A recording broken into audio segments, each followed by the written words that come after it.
बे न्यूज़ में खबरुनि अपडेट जो सिलसिलो जारी है। खबर शामिल कयूं पिया ताजपुर खां।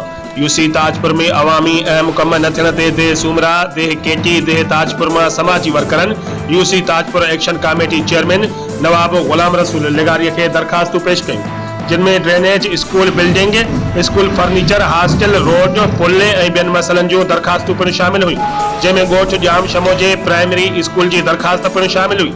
Tajpur action committee chairman Nawab Ghulam Rasool लिगारी अहिड़ी सूरत हाल के ॾिसी करे खुली कचहरीअ जो एहतमाम कयो, जंहिंमें सभई दरखास्त गुज़ार समाजी वर्कर पिणु शामिल हुआ, जंहिंजो महिमान ख़ासि सरवरी जमात जो रुहानी पेशवा क़िबला साईं मखदूम जमील ज़मान जो कोआर्डिनेटर सैयद मुमताज़ अली शाह हो।